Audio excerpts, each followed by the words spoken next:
In the heart of a lush, green forest, a small vole named Pip scurried through the underbrush, his tiny paws pattering softly on the earth.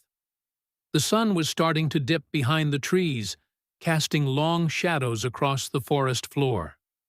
Pip's belly rumbled with hunger, and he sniffed the air eagerly, searching for any scent of berries or seeds to nibble on. He had wandered further from his burrow than usual, distracted by the promise of a particularly sweet-smelling patch of clover. But as he nosed through the leaves, time slipped away, and before long, Pip realized he no longer recognized his surroundings. "Oh no," he squeaked, his whiskers twitching nervously. "Where am I?"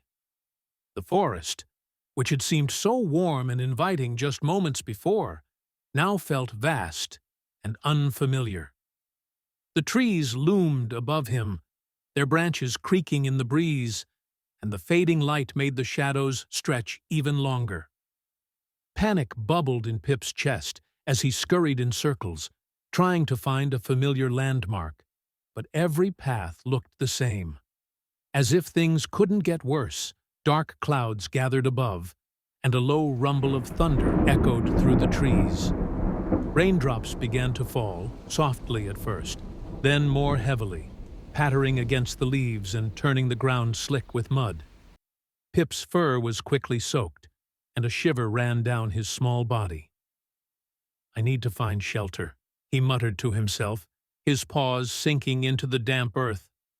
He hurried from tree to tree, looking for somewhere, anywhere, to hide from the rain. But every nook was too small, every burrow too cramped, or already occupied by a larger creature. The rain fell harder, and the little vole's teeth began to chatter. Cold and wet, he pressed on, his heart sinking with every failed attempt to find cover. Just as he was beginning to lose hope, he spotted something in the distance, a small cluster of mushrooms growing at the base of a tree. "Mushrooms!" Pip exclaimed, his spirits lifting. He rushed over, his tiny feet splashing in the puddles as he went. "Maybe I can use one as an umbrella." Excited, Pip reached up and tugged at the largest mushroom. It was sturdy, its cap broad and flat, but to his dismay, it wasn't nearly big enough to cover him. He tried another, then another, but each one was either too small or too delicate, bending and breaking under the weight of the rain. Pip's excitement faded, and he slumped down next to the mushrooms, his fur dripping wet. He looked up at the sky, feeling the rain continue to pour down on him. The cold was starting to seep into his bones, and for the first time, he felt truly lost and alone. "What do I do now?" he whispered, wrapping his tiny arms around himself in an attempt to keep warm. Suddenly, through the rain, Pip heard a soft, rustling sound. He looked up, his large eyes wide with fear and curiosity. From behind the tree, a hedgehog appeared, his spines glistening with raindrops. The hedgehog blinked at Pip, then tilted his head, as if to ask what a little vole was doing out here all alone in the rain. "You look cold, little one," the hedgehog said kindly, his voice a soft rumble. Pip nodded, shivering.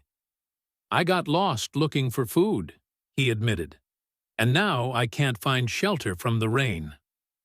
The hedgehog smiled gently. "Come with me," he said. "I know a place where you can stay dry and warm."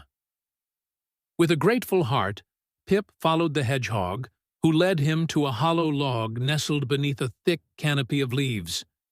Inside, it was dry and cozy, and the moment Pip stepped in, he felt the warmth start to return to his body. "Thank you," Pip said, his voice filled with relief. He curled up in the dry corner of the log, his fur slowly drying off. The hedgehog nodded and smiled. "Sometimes, when things seem bleak, we just need a little help from a friend," he said, before settling down near the entrance, keeping watch over the little vole.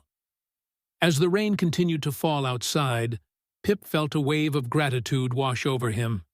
He had been lost and cold, but now, thanks to the kindness of a stranger, he was safe and warm. And though the forest could be a vast and scary place, Pip now knew that he was never truly alone.